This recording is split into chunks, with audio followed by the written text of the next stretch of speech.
Hello, fellow instructor. Welcome to this walkthrough for you of the blended course of EDUU 607.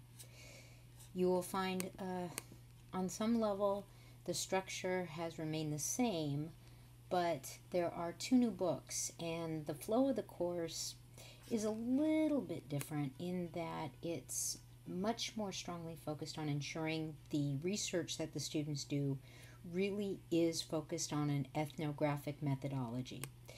So the grading is here inside course information. Please do fill out the weeks.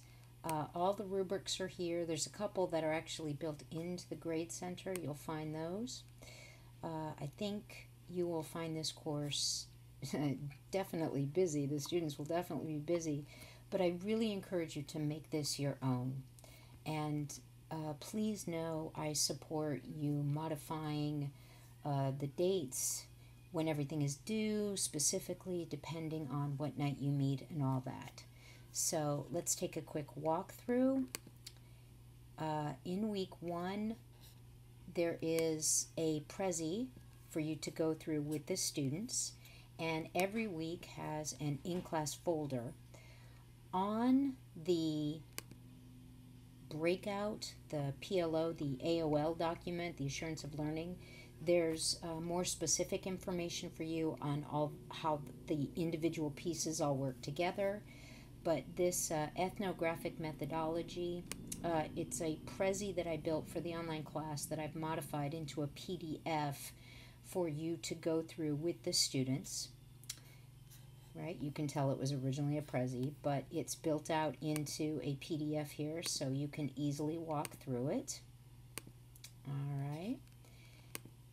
And there's a Tobin article that specifically, I've gone through and highlighted several components of it to focus on in your discussion, so please don't worry that everybody has to read this massive document. That's not what it's about. But one thing it does is it helps ground the fact that in an ethnographic methodology and doing research along these lines, we really have to take into account the time and the space that we're looking at. It's a very interesting article, and so you'll see I did the highlighting here. So if it gets in the way, I apologize. You can download the clean version directly from the web. The debates for this class should take place in week 6. There still is Debate Central. And in class together, please assign the teams, who gets what country. Make sure there's time in class for them to work, but please make sure that they really are, each team is filling out their wiki with resources and ideas and questions they want to ask and zingers they want to throw toward the other team, whatever.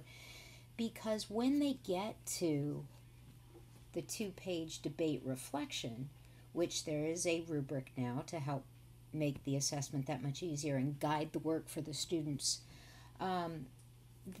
people are probably going to want to take a look back at the individual wikis to remember exactly what they saw. So please, please, please encourage everyone to actually use their wikis. I know sometimes in a blended course students don't want to bother with it, but they need to. Again, so every week is broken out. There's what's in class, there's the activities and resources folder with the research, and there's the assignments. Something new in this class is every week there is a collaborative study guide. That study guide actually lives inside Wiki Central. Please point this out to the students that aside from the debate wikis, any other wiki work that we do, like when we have the jigsaw that covers weeks 3 and 4, their weekly journal blog, the comparative ed study guide, this is really important. And this is one of those things, see, every single week there's a different page. There's different research for the students to examine, to explore, and then share their key takeaways. Then toward the end of the week, before you guys meet in class again, they need to read everything that's shared and pick what they think are the 3 key takeaways from all of what is shared. I strongly recommend that each face-to-face class start with going back over the previous week's study guide. Why are these points important? How do they help us? How do they give us a greater sense of understanding? And point out that by doing this in a collaborative fashion, it really does help ensure that this class is meeting the needs of these learners. Every class is different.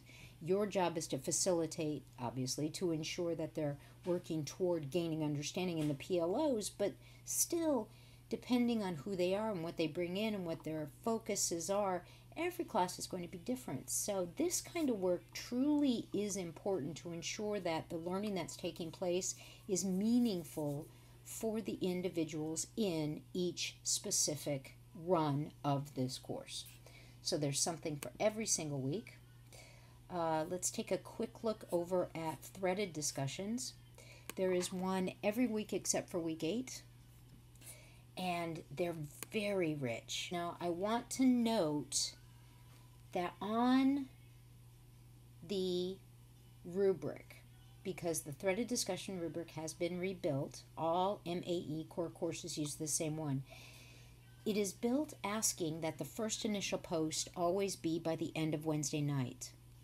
Well, depending on the night that you all meet, you may want to change that Wednesday night. Make sure that whenever their first post is due, it's mid-week, whatever you define a mid-week to be, so that there is time for students to engage across the week. I strongly encourage you to be really hard-nosed about this. Otherwise, you end up not getting an asynchronous conversation going and it turns into a throwaway bulletin board. Please don't do that. It's very crucial. The work in the threaded discussions in this course truly is about crafting understanding. And these are multifaceted topics. It's not just a lot of data. It's interpreting and doing the juxtaposition work that they have to do in their paper and trying to wrap their heads around the depth that is being presented here. So again, if you choose to change the Wednesday night, that's absolutely fine, but please be clear with the students what your quote-unquote new Wednesday night actually is. So for the Jigsaw Wiki, you will probably give the assignments in week 2, and then they have time to work on it in weeks 3 and 4, and they need to present it in class 4. But again, please make sure the students are actually using their wiki page, because there is a reflection paper, and everyone's going to want to be able to look at those final presentation wiki pages to be able to complete their reflections. Okay? The annotated bibliography still is in, it's due in week 3, so it's assigned in week 2, it's given in week 3. I've tried to bring real clarity to this, so they need to have 3 to 5 peer-reviewed relevant journals. I know before there was some disconnect between how many and what, as well as several online meaningful resources. So it's a total of 6 to 10 resources. Of those 6 to 10, 3 to 5 need to be the peer-reviewed articles. All right? And that, my friends, one last thing. In week 8, when they have a PowerPoint or a Prezi to give to share with the class their final research paper, what they learned, what they got from it, they need to turn that in. There is a Dropbox for it in week 8, but you need to decide how you want to run this. Do you want to do a full class presentation? Do you want to split into small groups and have them give to each other and then share back with you? Or depending on the size of your class, you may choose to do one-on-one individual conferences, or maybe just 2 at a time, where students come, they present to you, and then you can talk to them a little bit about the class. Again, it depends on the class size, but if you have a smaller class running, doing the one-on-one conferences or having pairs meet, that has worked really well. I've gotten very positive feedback from people who've done that. This last bit in week 8 with the world is flat work, please don't let students blow that off. It's really a beautiful way to wrap up the whole of this course. So there you are. This last thing in week 8, this class PSA video, it's a very fun thing. It's an opportunity. You can just do it with your phone. This is nothing formal, but it's letting the students talk to future students. Why is this course important? Why is it worthy of their time? How does it empower you as an individual student? They can have fun with it, make it silly, but again, it's a lovely way to wrap up the whole of this course, letting their individual voices be heard for future students. And I ask if you would please send me the YouTube video URLs. That would be really fun. So there you are, my friends. That's the course. I am your handy dandy course designer, course custodian.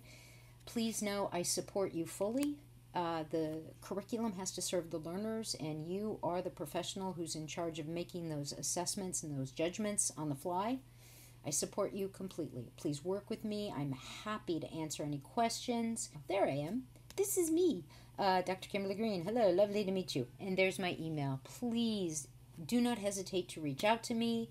Any questions, any problems, anything with the shell that there could very well be mistakes. This course was going to be rebuilt in the spring, and then both of the books went out of print, poof, overnight.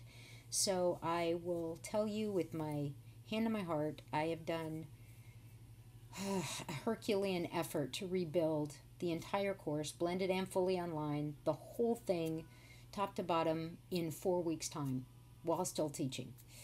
I very well could have made mistakes. I apologize up front for if I have, or when you do find them. Please, if you need help, reach out to me, reach out to the Blackboard specialists, but let me know so I can fix them for the future. There's no ego here. We're all working together. So there you are, my friends. I hope you love teaching this course, and I look forward to working with you, and I truly thank you for all you do for our students. Thank you so very much. Bye.